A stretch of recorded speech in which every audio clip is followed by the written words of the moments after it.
जय गुरु जी, शुक्राना गुरु जी, लख लख शुक्राना, अनंतम अनंतम शुक्राना, करोड़ बार शुक्राना।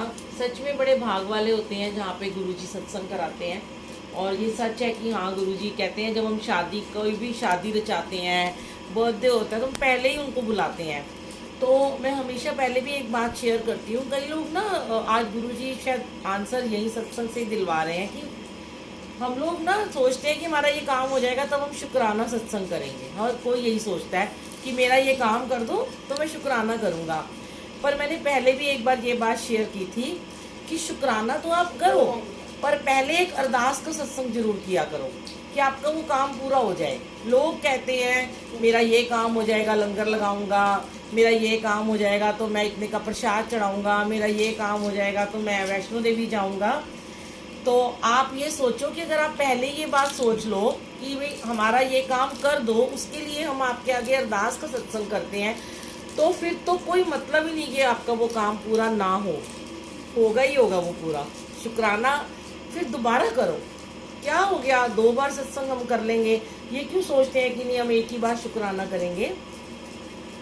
और मैं तो आज ना सुबह ऐसे ही अमृत वेला करके जब बैठी, तो जिस दिन मुझे कहीं, वैसे तो वो सत्संग में जाना होता है और गुरुजी कुछ ना कुछ शेयर करवाते रहते हैं, तो गुरुजी ने ना बैठ गया, सॉरी गुरुजी। तो सुबह ही ना गुरुजी ने मेरे मन में एक थॉट डाल दिया था कि आज मैं क्या शेयर करूंगी। ऐसे ही मैं अपने अंकल से कह रही थी, है बड़ी छोटी सी बात है पर बहुत मेरे लिए बहुत बड़ी है और शायद आप आंटियों के लिए बहुत बड़ी बात होगी। कि पहले भी गुरुजी ने शेयर कराया, मेड्स और सर्वेंट्स को लेके ये सत्संग था कि जब हमारी मेड चली जाती हैं काम छोड़ के या कहीं छुट्टी पे जाती हैं तो बड़ी प्रॉब्लम हो जाती है, हमें सबको हो जाती है। एक दिन भी मेड ना आए ना तो फ़ोन खड़कने शुरू हो जाती है, कहाँ रह गई, अरे लेट हो गई, पता है इतने सारे बर्तन मांजने पड़ेंगे, वो सारे कपड़े, सफाइयाँ, खाना, सब जो भी हमारे तो कुक है खाना बनाती है।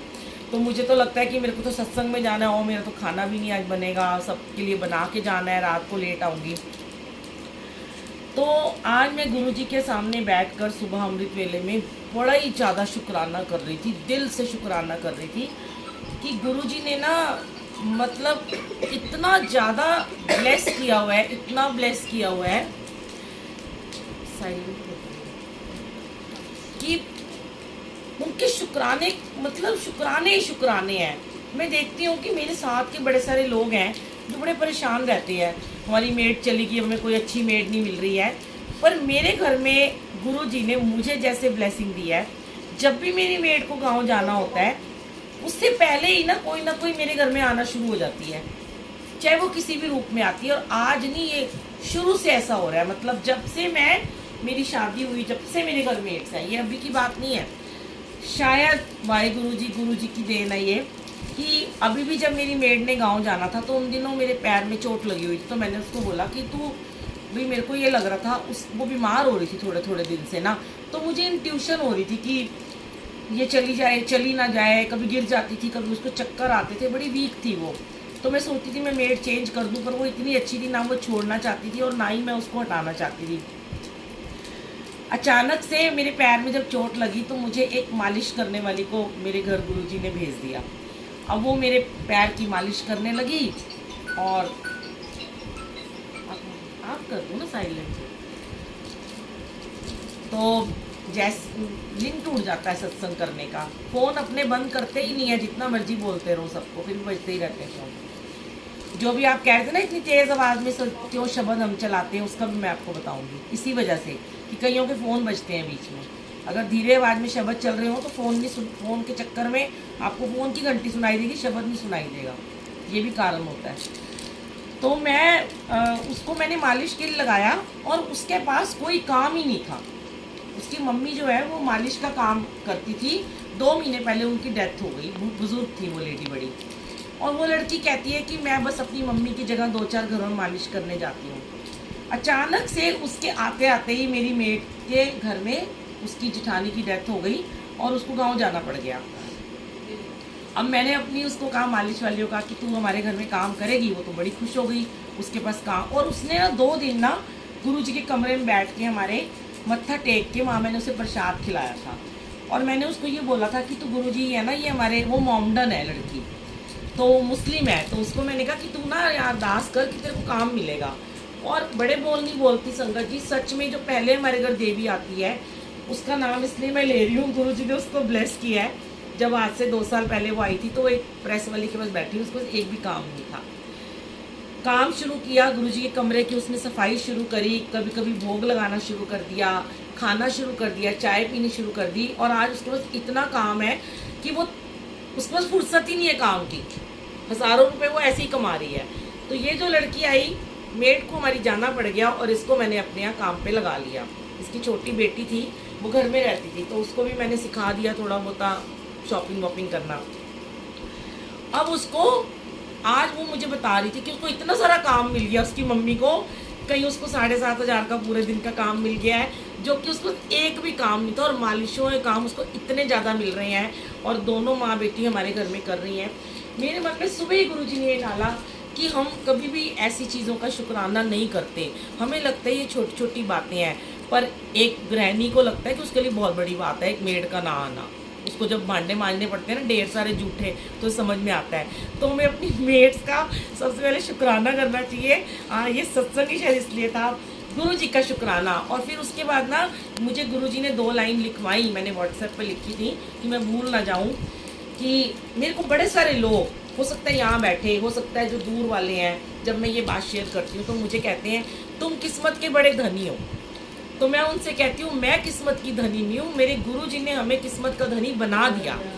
फिर ना मैंने जो अपने अंकल से बोला, ये बात शेयर की सुबह, तो मेरे अंकल ने मुझे एक आंसर दिया। जबकि हस्बैंड होते हैं बड़ी कम ही औरतों की तारीफ करते हैं, मैंने देखा है कि उन्होंने मुझे बोला कि इसमें कुछ कारण तेरा भी है।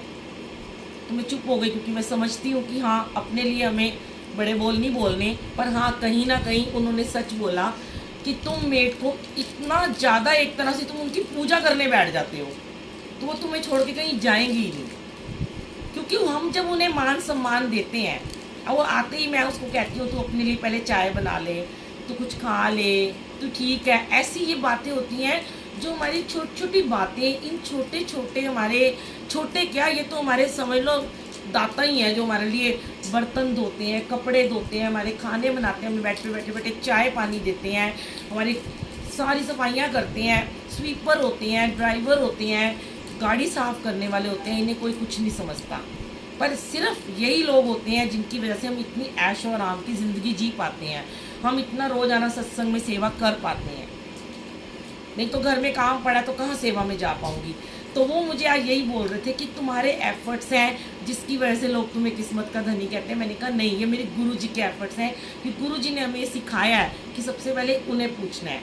जब हम किसी भी इंसान को, आप ना अपने पति को सर पे चढ़ाते हो, अपने बच्चों को सर पे चढ़ाते हो, अपनी जेठानी दरानियों को सर पे चढ़ाते हो, अपनी फ्रेंड्स को सर पे चढ़ाते हो, अपनी सास को सर पे चढ़ाते हो, पेरेंट्स अपने बच्चों को सर पे चढ़ाना शुरू कर देते हैं, पर हम अपने काम करने वालों को कभी सर पे नहीं चढ़ाते हैं। जिस दिन आप उन्हें सर पे चढ़ा लेते हो ना, कई लोग ये भी कहते हैं, मुझे बोलते होते थे जब मेरी मदर इन लॉ थी, बड़े बुजुर्गों की अलग सोच होती है कि तू तो इन्हें बिगाड़ ही देंगी, हर वक्त इसको बेड पे बिठा लेती है, खाना खिलाती है, बिगड़ जाएगी, यही सोच होती है।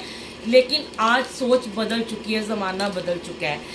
आज कहते हैं आप हर इंसान को सर पे चढ़ा लोगे ना, वो आपको एक दिन पटकेगा ज़रूर आपको कभी ना कभी हर्ट करेगा।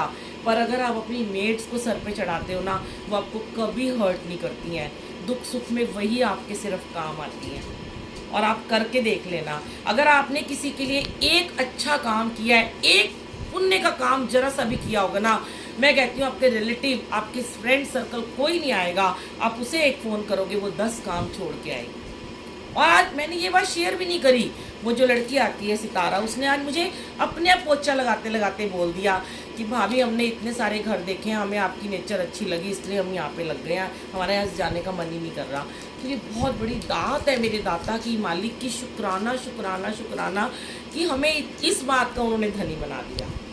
सबको ये मैसेज है कि सच में उन्हें, उनकी एक तरह से पूजा ही हमें करनी चाहिए, जो हम नहीं करते हैं। कई घर वाले ही बोल देते हैं, पहले मेरे अंकल भी ऐसे बोलते होते थे क्यों ऐसे, अभी भी वो आती है ना तो मेरे साथ बेड पे ही बैठ जाती है आके कोने पे। मैं कभी नहीं सोचती हूँ कि वो कहाँ से आई है, वो मुस्लिम है, उसको पसीना आ रहा है कि नहीं आ रहा। बैठ गई तो बैठ गई, वहीं मैं भी सोती हूँ, वहीं वो बैठ जाती है। क्या हो गया, वो भी तो एक इंसान है, उसमें भी तो वही खून दौड़ रहा है जो हमारे अंदर है। तो अगर वो एसी की हवा खाने के लिए 10 मिनट बैठ गई है तो क्या हो गया फिर। जिसे कहती हूँ बैठ आराम से, बैठ तो हवा खा ले। तो शुक्राना गुरु जी का, आपने ये शेयर कराया, मुझे डालना था ये यूट्यूब पे, इसलिए मुझे मौका मिला नैना आंटी के घर में ये सत्संग शेयर करने का। थैंक यू सो मच इस दरबार के आगे। जय गुरु जी, शुक्राना।